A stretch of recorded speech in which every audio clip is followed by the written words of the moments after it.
Encounter is brought to you by the Broome County Council of Churches, where we connect compassion with needs as we inspire growth with dignity. You'll find us in special places throughout the community. For those who remain hungry, we provide meals. For those who are challenged, we build wheelchair ramps. We comfort those who are ill, minister to those who are confined, and we remain an advocate for change and understanding on behalf of every element of our community. Connect and inspire. Encounter the Broome County Council of Churches. Brothers and sisters, welcome to the Encounter program sponsored by the Broome County Council of Churches. I am your host, Mark Kimpland, the pastor at the Endwell United Methodist Church. Our guest for this show is the Dr. Bruce Epperly, who is a pastor, a professor, a spiritual guide, and the author of over 60 books in the areas of theology, spirituality, healing and wholeness, scripture, and ministerial well-being. Dr. Epperly was one of the first persons to teach courses on spirituality at medical schools. He shares that he is quote unquote retired at this time, but still is active as a seminary professor, writer, and grandparent. Dr. Epperly, Bruce, welcome to the Encounter program. Well, it's a delight to be here again and to share with the folks in your audience good news about health and wholeness and all sorts of other things, I suspect. Oh, I can't wait. I want to dive right into this. As we shared before the program started, I did see your time that you had with Dr. Selepak regarding grandparenting. And I as we approach this idea of wellness and health and wholeness and all of the richness found in those discussions, how it just kind of fits like a glove with the grandparenting. I'm a grandparent to 5 kids, grandparents right now. So that was an outstanding show. And I know this will be awesome also. But let's dive in by maybe starting with some definitions, understandings, which I think is so important. We in our lives, we talk about certain things, but we come at it with different definitions, which makes the conversation a little bit difficult at times. But we want to talk about health and wholeness. How do you define those concepts? What is health to you, Bruce? Well, yeah, that's a very interesting question. And I recall the title of a sermon once upon a time that a pastor had given when I was visiting his church called "There's a Virtue in Vagueness." And certainly our understanding of health is somewhat vague. It's somewhat manifold. You've seen the commercial I expect that says, if you've got your health, you've got everything. I'm not sure what they're talking about entirely. Are they talking about physical or emotional or spiritual or relational? And as I look at health, there's many possible answers. For me, being healthy is different than it is for my grandchildren who are 9 and 11, who have endless energy and can play 2 or 3 hours of soccer a day and still be filled with energy. I don't run marathons or cross country anymore. I walk. And I think health really is living abundant life in your particular situation and setting and season of life. I mean, it's possible to be called healthy if you have a chronic illness. It's possible to consider yourself healthy if you have cancer or diagnosed with cancer. Again, there's not always a cure for the issues of life, but there can be a healing, the sense of peace and wholeness. And I think when Jesus, in one of his mission statements, talks about coming that we might have abundant life, I think abundant life differs in different times. In this season of my life, abundant life means something different than when I was a seminary administrator or a full-time pastor. It means time for grandchildren. It means time to take longer walks. It's life without the same sense of urgency. So I think it's an overall sense of well-being that includes body, mind, spirit, and relationships, and quite possibly environment and politics as well. Now, do you see, as you were explaining that, I resonated with everything you just said. But I see some of the rub or the discontent as we move along life is making those areas, and they're different, as you said. I mean, I'm 62 years old, and I've had to learn what health means to me now. Health and well-being might mean living as much of a pain-free life as I possibly can, which was not the issue at 22. Yes.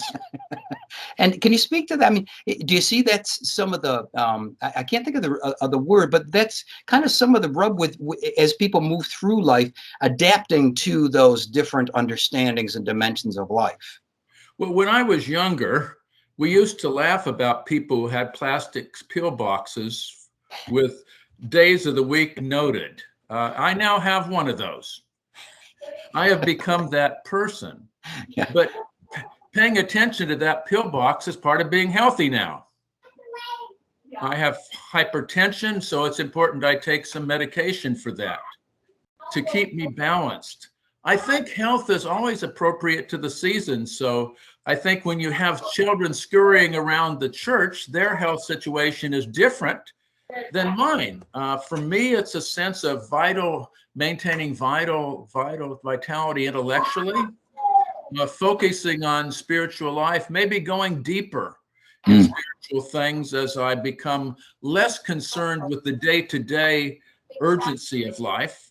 I found that actually for many people, and I suspect a lot of your audience is going to be in the Medicare generation or people who are midlife, sometimes the urgency becomes about things other than yourself as you grow older, and your scope of health becomes larger. So now my health is connected with planetary health. My health is connected with people treated justly in our country. My health is connected, and many people have experienced a good deal of stress about this with what's going on in Ukraine or Somalia or Syria. I think hope also involves hope. That was a misspeak, but it was a right one. Health involves hope, the sense that your life means something, that you can do the things that you can want, that you can adapt to the changes of life, that you can, as a song from the Ventures back in my youth used to say, walk, don't run. That nowadays I hold on to the rail when I go downstairs. My grandchildren don't. They just race down the stairs. And I think it's a sense of mindfulness in your health, and to know that you're doing well. I remember a fellow during the time of COVID, where it was in full blast, I was living on Cape Cod. I finished out my final ministry on Cape Cod. And there was a fellow I used to meet about 6 a.m. as we were both taking our walks on the beach, on Craigville Beach. And we were the only people out there. And I said, well, how are you doing? And he said, I woke up this morning. And then my response is, well, you have a day full of possibilities. And that was our litany every day. We woke up, we have possibility. Yes. And I think that's a big deal for people who are younger. I think, again, it involves where you are. I know people who are dealing with serious chronic illnesses who are part of the disability community who feel they have no limits, who don't see hearing issues or sight issues or mobility issues as a means to limit them. They've seen the limitations as the source of new possibilities. Yeah, that's profound. You know, I've said for years that one of the greatest joys that I have is being the pastor here at the Endwell United Methodist Church, is that my office window is adjacent to the playground that the kids go to. And when that door opens, there are 22 kids just running. Where? Anywhere. Yes. But it's not one of them that's not running, no matter what their body type is, no matter, how athletic or unathletic they are, and just screams of joy. And I think that's really the heart of health, is also a sense of joy. I mean, I love the letter to the Philippians where, Apostle Paul uses joy, and he's in prison at that time. He's limited in terms of where he can go. He may even have death on the horizon, but he uses joy. And your children at church are a little bit like the little boy who saw the Ferris wheel in the distance, and he was going to the fair. And he said, my heart is filled with joy. So part of my health regimen, personally, is I begin the day earlier than most people, 4 or so in the morning. I like to wake up early, and I have a morning meditation practice. I usually read or write a little bit in the morning. Then I go out about just right before sunrise and take a walk, and I do 3 affirmations as I take my walk. The first is from the Psalms. this is the day that God has made. Let us rejoice and be glad in it, or I will rejoice and be glad in it. And for me, that sets the stage of the day. It's not another lousy day. Lord knows there's plenty for me to be anxious about. I try to avoid looking at my news feed first thing in the morning. Yes. The second affirmation is the prayer that wasn't written by St. Francis, but that's attributed to him. Lord, make me an instrument of peace. And the third, just a little statement from the Diné Navajo prayer, with beauty all around me, I walk. So nowadays, people, I'm a walker, and, some people say, don't you miss the beaches of Cape Cod? And I say, well, I do miss the beaches of Cape Cod, but now I live in a suburban area in Washington, D.C. It's not as bucolic as Cape Cod, but wherever I go, there can be beauty if I notice it. Yes. Even on a city street, there can be beauty if I notice it. Yeah. You bring up an interesting thought here that I wanted to entertain with you, because especially with everything that's happening in our lives, whether it's the war in Ukraine, whether it's our economic toils and stress, and there's just so much need out there today. And I find so many people coming to me right now trying to balance their issues of wholeness and health and well-being with tragedy and death and all of those mixed messages, how kind of living in between and through both worlds. Yes. Their present work. Can you speak on that as to how does that play a part in health and well-being while tragedy looms in front of us every breath we take? Well, there's a story about Julian of Norwich, the English mystic, and she apparently lived in a cell that had two windows, and one window was to the church and the sacrament. The other was to the city street. And I think holding those in balance is important. We need to look at personal joy.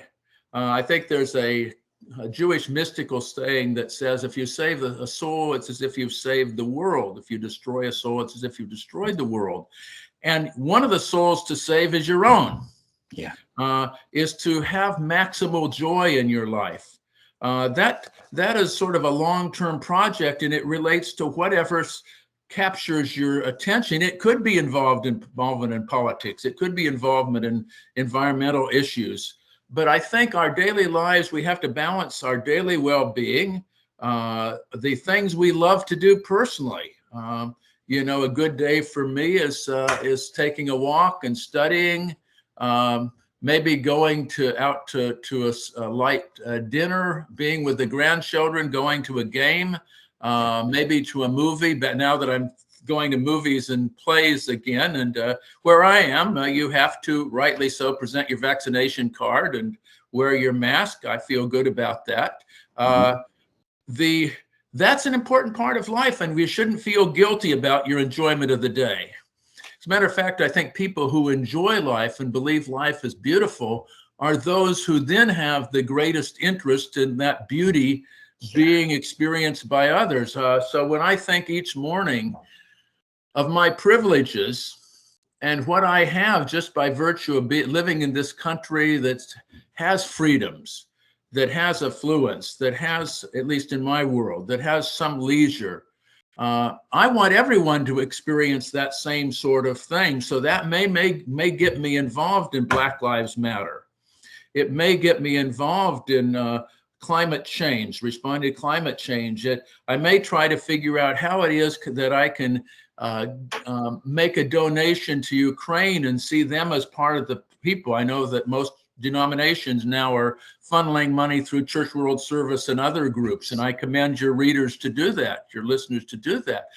I may discover that there's an issue in my community, so my wife and I, more my wife than me, have been involved in Afghan refugee resettlement. The church I attend now has adopted a family of Afghan folk, and my wife is in charge of she's also retired, in quotes, is in charge of their medical and dental issues. So she takes them to appointments. She's managed to get physicians to give them pro bono care, dentists to give them pro bono care until they got on Medicare and appropriate things. So I think you can do both. I think you can experience joy in your own personal life, in your relationships. You can go out and have a good time that's appropriate to your age and situation in life. And you can also share that with others.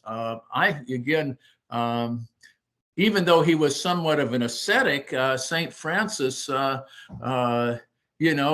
wrote a poem about all the beauties of the earth. And surely he knew, it's become the song, all creatures of our God and King, but, that all these things praise you. And if we live in a world of praise, we should be praising too, or as the last line of the Psalms goes, let everything that breathes praise God. And as I understand praise means simply rejoicing in the fact that we are here on this planet for this length of time with God as our companion, with the responsibilities we have, and let's go to it. Amen. Friends, our guest is Dr. Bruce Epperly, a pastor, professor, spiritual guide, and author of so many, many books. And we are talking about health and well-being. And I really appreciate that, because you mentioned the word guilt. And that's kind of where people, I think, find themselves in between those words. And your understanding of abundance and well-being lends us to be more empathetic and more willing and wanting to have others share in that also. So that I really appreciate you sharing that. That's wonderful. You had discussed a little bit about your spiritual practices that you have for your well-being, but I'd be curious as to how does prayer work into that also? Can you touch on that? Well, this is one of the most wonderful and vexing issues. Again, the virtue of vagueness, I think. I like what Anne Lamott has said, in one of her books is called Wow, Thanks, Help, as being three components of prayer. I would add one more, respond. But first of all, wow, isn't this wonderful world? I woke up this morning. Thanksgiving, which for me is not only to say thank you to God, but those around me, but also to Thanksgiving has an ethical element to it. And knowing that I didn't get here on my own, and knowing that my life shapes others, I need to be a channel of peace and grace too, so that while I don't need the affirmation necessarily, that people will have things for which they're thankful as a result of my actions. Help. I mean, many of us, our prayers are for help when we're in trouble. Certainly if you do intercessory prayer at your church. Right. A lot of the prayers are for health conditions or situations where people have reached the end of their rope or abilities. And I think there's a power in recognizing it doesn't all depend on you, even though you have plenty to do. Asking for help doesn't relieve us of agency. It just says we're not in control of everything here. And that there's a energy, a power, a love greater than our own, a wisdom greater than our own, a community greater than us that's here to support us. And then the final aspect of prayer for me is simply now that I prayed for someone, what am I going to do about it? Because prayer is an act of connection. I think even if our prayers are not answered as we think, prayer connects us with other people. So part of my own prayer regimen is to these days is to not only pray for our president, Joe Biden, and the president of Ukraine, Zelensky, but also Putin. He too needs prayer. Yes. He too needs prayer. And I'm not going to dictate what God should do in his life, but I will pray that he is answerable and answers to the highest good that he's capable of imagining, bigger than himself, which is the same I pray for myself. I pray that I be a large-spirited person. We don't know the impact of our prayers, nor should we define prayer well. I mean, there have been a number of studies on prayer, and they're at the infant stage, and they raise more questions than answers.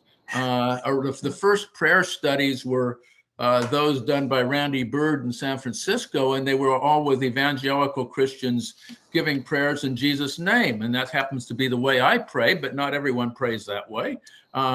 Then people began to study prayers by non-Christians. There's a joke, apparently it's a joke based on reality. There was a study in being done somewhere down south where they were having just people in general, Christian, non-Christians praying for that good health outcomes. And apparently a group of Christians gathered at their churches to pray that the prayers wouldn't work because it would somehow or other challenge their faith if the prayers of non-Christians worked. I think atheists pray. I don't want to define them as prayers. They need to look at it on their own terms. But when somebody's walking by the hospital room and saying, you know, I hope she gets well, prayer doesn't require a particular language. I think it is, again, that sense of we're connected. There's joy, sorrow, trouble, and agency. And I want to be part of helping someone right now.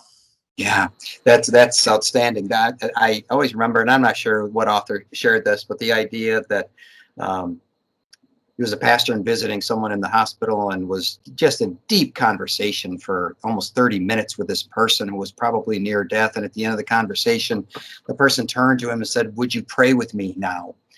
And his response to the person was, "We've been doing that for the last 30 minutes. Yeah, and really, that's our calling. And sometimes we need those set apart prayer times. Yep. I mean, you know, as a pastor, how important it is when one of your congregants asks that question, or when you ask the question of a congregant and they light up because, you know, there's both the intangible prayer. I know Abraham Joshua Heschel, the great Jewish theologian, talked about being on some of the civil rights marches with Martin Luther King, and he said it felt as if my legs were praying. I think at the same time, I pray that I pray in every encounter. I pray that when I say hello, it's a prayer. When I say goodbye, which is both of those terms, hail is a religious term. I say hello. Goodbye, I think, comes from God be with you.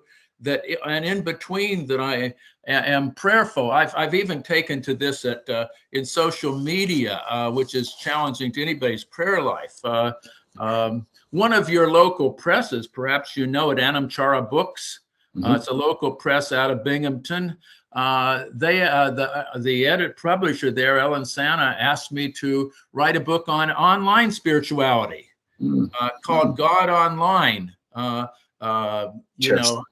And because I hadn't thought of writing the book till she asked me, but I wrote the book partly for myself, A Mystic God Online, A Mystic's Vision of the Internet, because I needed to get off my high horse on the internet. I needed to even when I disagreed with someone or they said something egregious, I needed to operate out of a prayerful perspective. I'm ever grateful to the publisher of Anamchara Books for inviting me to do that. Yeah. Interesting. And every so often when I start getting high and mighty, I think, oh, I wrote that book, didn't I, on God Online? I better pay attention to my own values here. I better practice what I preach, eh? Indeed. Just to take a little bit of a turn, but not so much so. How do you understand spirituality in wholeness and well-being and such things in light of Western medicine and, you know, all of it right now, whether it's social media or television, there's a cure for everything. Yes. Once you get by the side effects, that there's a cure for it all in Western medicine. How do we mesh that together? How do we wade through the idea of wholeness and Western medicine and spirituality all working together?